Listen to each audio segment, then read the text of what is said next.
Okay, now that we have looked at factoring quadratic expressions, and we've looked at solving quadratic expressions by factoring and using the quadratic formula, I'm going to show you how to do that on the calculator.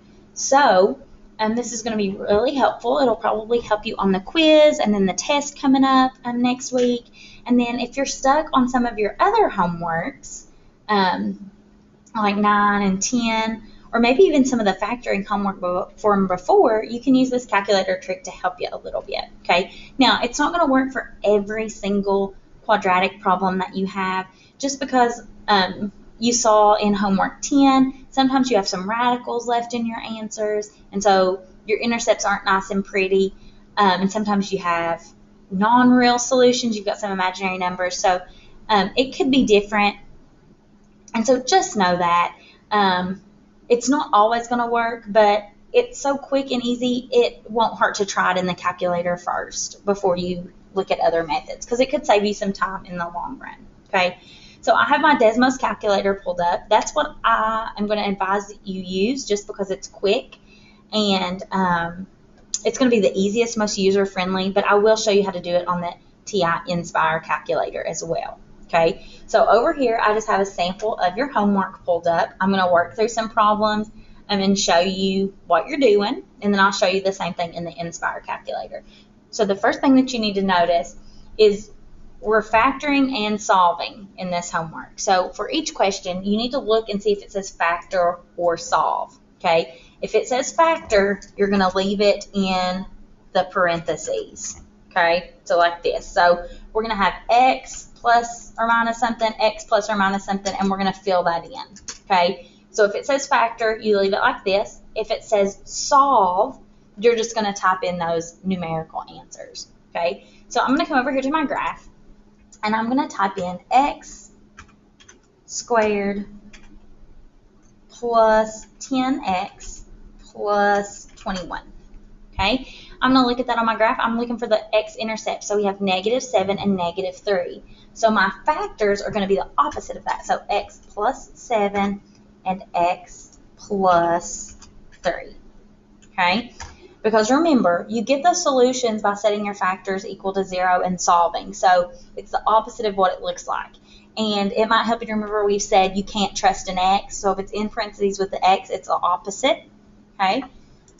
So we can check that and move on. Okay, here's another one. So I don't know if we can use a different variable. Let's try and just see what happens. No, it's not going to work. So we'll just use x as your variable. So x squared minus 20x plus 100. And let's move our graph over so we can see. All right, so we just have one intercept right here at 10. Now, because this is x squared, that means we have to have two factors. So we have to have two solutions. The solutions don't have to be unique, though. So for our factors here, we can say p, this is a positive 10, so it's going to be the opposite in here.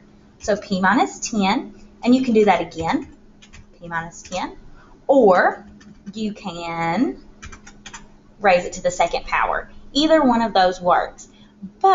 And we're going to talk about this more with polynomials, but because this has an exponent of 2, that's what makes this bounce here. And there's a theorem that says if the highest power is 2, there have to be two solutions. So that's why we have to have the two factors as well. Okay, that one's maybe just like the one we just did, so we'll skip it. All right, here's another one. So x squared minus 21x plus 38. All right, this one we can't see. We'll zoom out a little bit. All right, we have 2 and we have 19. So for our factors, so x minus 2 and x minus 19. And there you go. Okay, here's another one.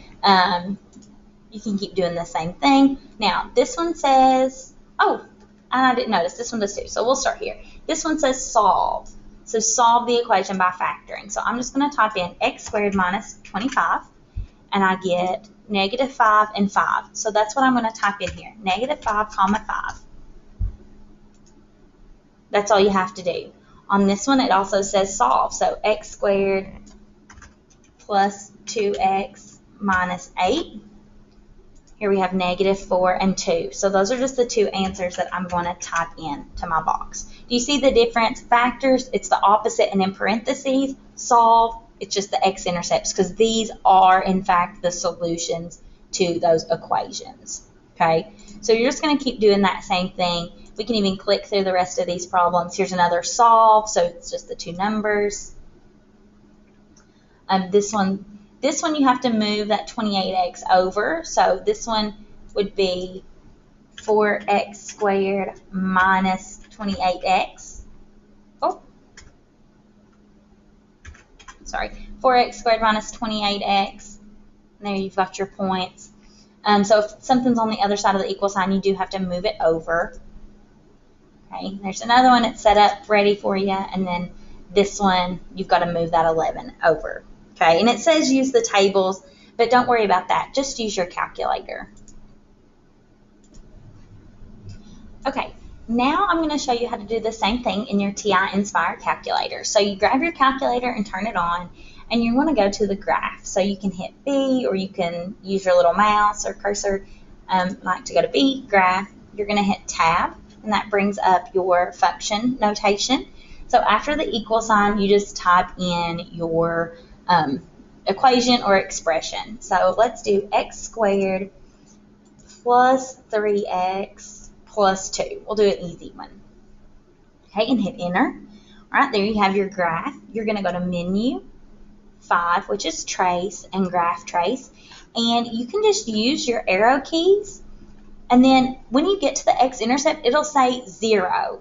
Okay, so there we have the intercept -1. So if it says solve, you'll use a -1. If it says factor, it'll be x plus 1. And then keep going. There's another one. It said 0. So the solution is -2, or the factor is x plus 2. So the same kind of thing, you're just following different steps to get there. And so again, if you want to type another one in, you can just hit tab. And I like to go up to the one previously and just erase it and do another one. So we could do x squared minus 49. Okay, then we have another one. Again, you're going to hit menu, trace, graph trace, and you can just use your arrows over either direction until you find where it says 0. There's -7, 0. We can go to the other side and get 7, 0. So again, tab takes you to this function notation where you can type in your expression or equation. You can go up to f of 1 every time and erase it and start fresh. Okay, and then to trace, it's menu 5, 1. So menu, trace, graph trace. Okay, so that should be easy enough.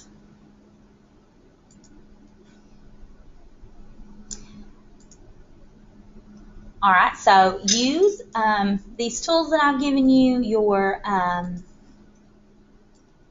Desmos calculator, your Inspire calculator. Use one of those to work on this homework 11.